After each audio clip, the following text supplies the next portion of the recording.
Filipince öğreniyoruz. Ders konusu, mutfak saklama. Lalagyan ng pagkain. Gıda saklama kabı. Baunan. Beslenme kutusu. Supot ng pagkain. Gıda saklama poşeti. Supot sa freezer. Dondurucu poşeti. Plastic na pambalot. Streç film. Pambalot na aluminyo. Alüminyum folyo. Paminggalan. Kiler. Kabinet sa kusina. Mutfak dolabı. Drawer sa kusina. Mutfak çekmecesi.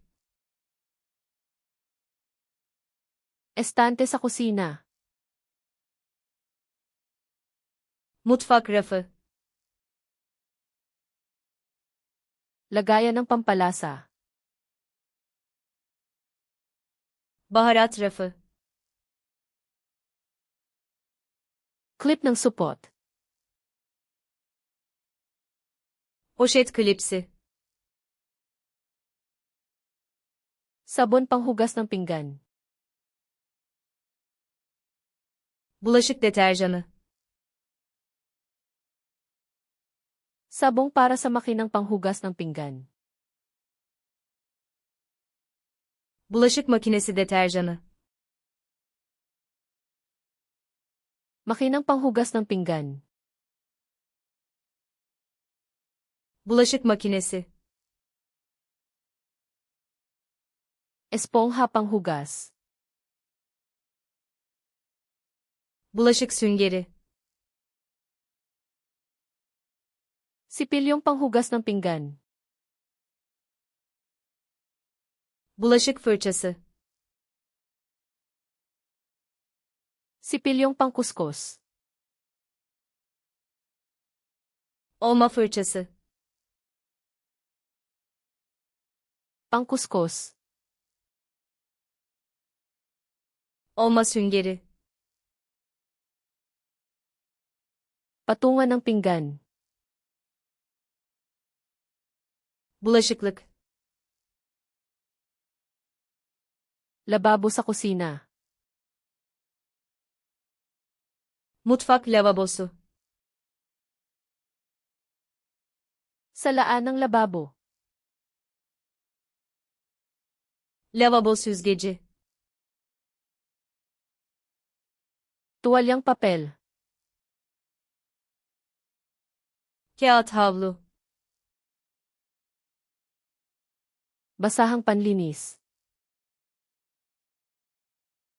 Temizlik bezi. Wipes na panlinis.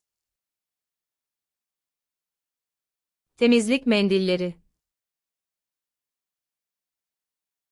Spray na panlinis. Temizlik spreyi. Bot ng spray. Sprey şişesi. Guantes na goma. Lastik eldiven. Basurahan. Çöp kutusu. Supot ng basura. Çöp poşeti. Basurahang pang-recycle. Geri dönüşüm kutusu. Lalagyan ng compost. Kompost kutusu. Walis. Süpürge.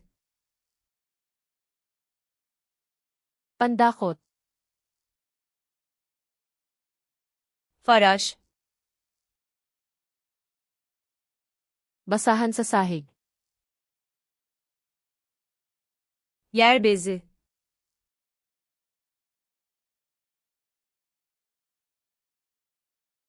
Clip ng supot.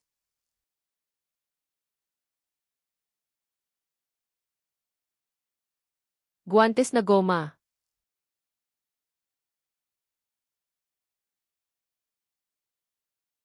Drawer sa kusina. Bu kelimeleri sonsuza dek hatırlamak ister misiniz? flashcardsuna.com adresine gidin ve bu ve diğer binlerce desteği ücretsiz olarak çalışın. Bağlantı açıklamada.